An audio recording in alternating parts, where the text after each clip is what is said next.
Have you ever wondered about the intricate details of the Hajj pilgrimage, one of the 5 pillars of Islam? This profound journey, held annually, is more than a simple voyage. It is a manifestation of devotion, a testament of faith, and an experience that brings millions of Muslims together from every corner of the globe. Hajj is a mandatory religious duty for Muslims who are physically and financially capable, a commandment from the Holy Quran itself. It's a pilgrimage to the sacred city of Mecca, located in Saudi Arabia, where the Kaaba, the house of God, stands. This journey symbolizes unity, humility, and the relinquishing of worldly attachments, as every pilgrim dons the same simple attire and engages in the same rituals, irrespective of their social or economic status. The Hajj is a spiritual journey that echoes the steps of Prophet Ibrahim, his wife Hajar, and their son Ismail, and culminates in a grand celebration of sacrifice and faith. Stay tuned as we delve into the step-by-step process of this remarkable journey. The first step of the Hajj journey starts even before reaching Mecca with something called Ihram. Now, you might be wondering, what is Ihram? It's not just a physical garment, though that's part of it. Ihram is a state of purity and dedication to God, a sacred condition that every Muslim must enter before they can perform the Hajj. Entering the state of Ihram involves certain requirements. First, there's the physical aspect. Men wear 2 white, unstitched pieces of cloth, one wrapped around the waist and the other draped over the shoulder. Women can wear any modest dress that fulfills the Islamic requirements of covering. The simplicity of these garments strips away distinctions of wealth, status, or nationality, reminding us that in the eyes of the Almighty, all are equal. But the state of Ihram is more than just about clothing. It also involves abstaining from certain actions. These prohibitions range from refraining from any form of argument or fight to not cutting your nails or hair. Even hunting or damaging plants in the sacred precincts of Mecca is forbidden. These restrictions, though they may seem stringent, serve to discipline the soul and keep the mind focused on the spiritual journey ahead. And finally, the most important part of entering Ihram is the intention or niyyah. This is the conscious commitment to embark on the Hajj expressed in a prayer. When a pilgrim declares their niyyah, they dedicate themselves fully to the worship of God, leaving behind worldly concerns and desires. This intention is the heart of Ihram and sets the stage for the transformative journey of Hajj.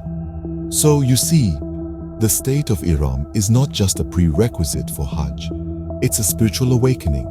It's a process of purification and dedication that prepares the heart and mind for the profound journey ahead. It's a reminder of our humble origins and our ultimate goal, the worship and service of the divine. Entering the state of Ihram sets the spiritual tone for the forthcoming journey. Upon arriving in Mecca, pilgrims perform the first ritual known as Tawaf. This is a special moment filled with anticipation. The heart of the Hajj pilgrimage, the Kaaba, is now in sight. This ancient cuboid structure is the focal point around which millions of Muslims around the globe direct their prayers. Now, it's time for Tawaf.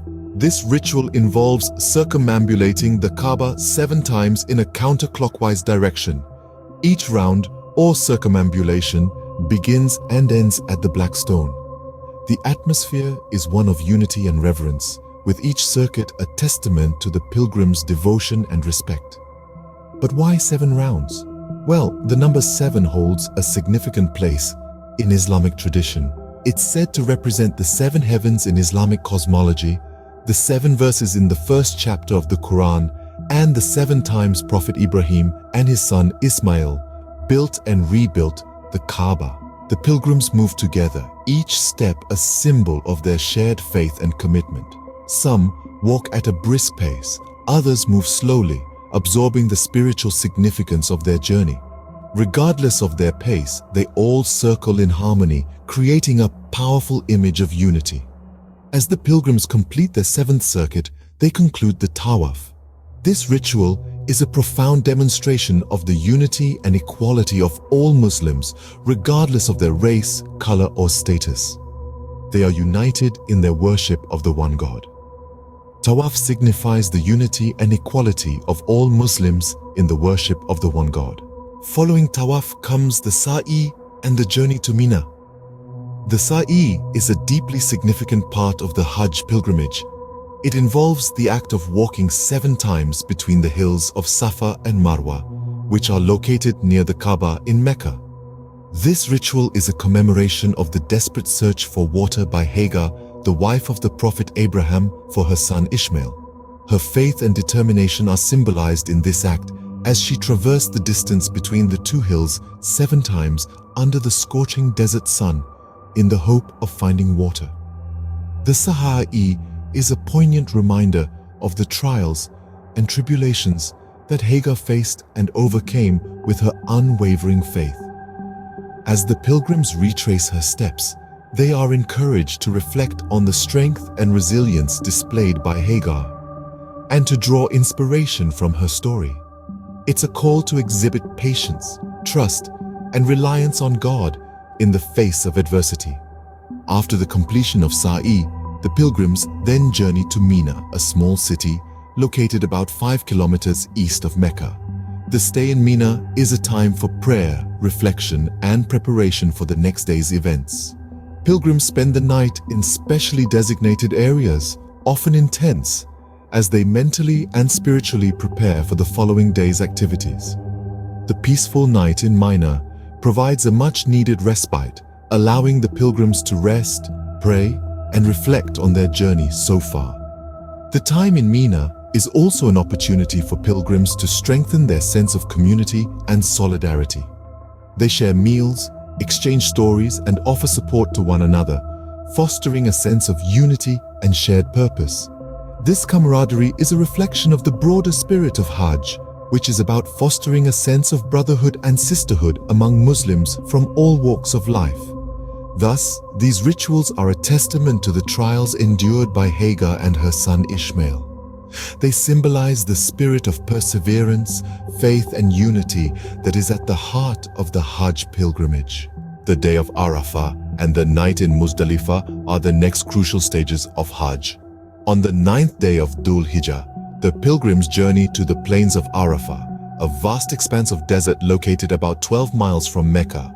This day, known as the Day of Arafah, is considered one of the most significant days of the entire Hajj pilgrimage. The pilgrims spend the day in deep prayer and supplication, asking for forgiveness and making personal petitions. It's a day of reflection and atonement, a time to seek mercy and blessings from Allah.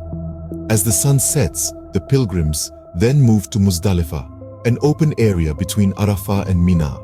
Here, they spend the night under the open sky. There are no fancy accommodations, just the bare earth and the starry sky overhead. It's a humbling experience, a reminder of our shared humanity and the transient nature of worldly comforts. In the stillness of the night, the pilgrims also prepare for the next stage of Hajj by collecting small pebbles. These pebbles will be used in a symbolic ritual known as the stoning of the devil, which takes place in Mina over the following days.